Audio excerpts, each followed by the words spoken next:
అందుకనే క్రైస్తవులైన మనం పాలిటిక్స్ని వెంబడించేటప్పుడు చాలా జాగ్రత్తగా ఉండాలి. ఎందుకు? పాలిటిక్స్లో నీకంటూ నచ్చిన నాయకుడు ఉంటాడు. నీకు నచ్చిన వాళ్ళు చంద్రబాబు నాయుడు గారు నచ్చిన వాళ్ళు ఉన్నారు, జగన్మోహన్ రెడ్డి గారు నచ్చిన వాళ్ళు ఇక్కడ ఉన్నారు, పవన్ కళ్యాణ్ గారు నచ్చిన వాళ్ళు ఉన్నారు. మీకు నచ్చిన నాయకుడు ఒక చెడ్డ మాట చెప్పినప్పుడు అది నీకు చెడ్డగా అనిపించదు. ఎందుకు అనిపించదు? నీకు ఇష్టం కదా ఆయన.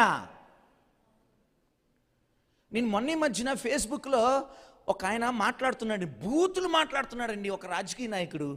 వినలేపోయా, ఆపేశా. ఛా, ఏంటినా మైక్ తీసుకొని పబ్లిక్గా అట్లాంటి బూతులు మాట్లాడుతుంటే నాకు నచ్చలేదు. కానీ దాన్ని మనోళ్ళు, మన కుర్రోళ్ళు, చర్చి కుర్రోళ్ళు వాట్సాప్ స్టేటస్గా పెట్టుకున్నారండి.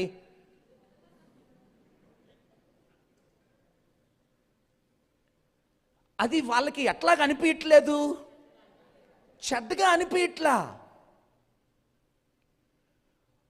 ఒక నిజమైన క్రైస్తవుడు పాలిటిక్స్లో ఉండలేడండి.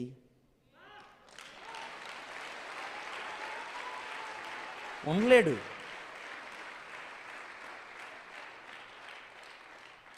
తమ్ముడు చెల్లి, రాజకీయాల్ని వెంబడించేటప్పుడు చాలా జాగ్రత్తగా ఉండాలి.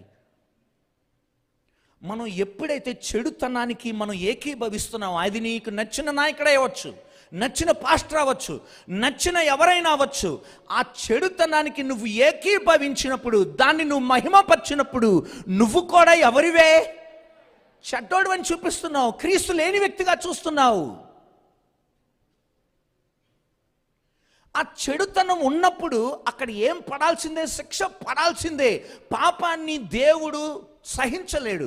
ఇశ్రాయేలు ప్రజలు వాళ్ళ దృష్టికి మంచి చేస్తున్నావు అని అనుకుంటున్నారు, కానీ దేవుని దృష్టిలో ఎట్లాగుంది? అది చెడుతనంగా ఉంది. అది దేవుని దృష్టిలో చెడుతనంగా ఉంది గనుక ఇశ్రాయేలు ప్రజల్ని, సొంత ప్రజల్ని, ఎర్ర సముద్రం నుండి బయటికి తీసుకొచ్చిన ప్రజల్ని, రెక్కల కింద కాపాడిన ఆ ప్రజలని ఎవరు కమ్మేశాడు?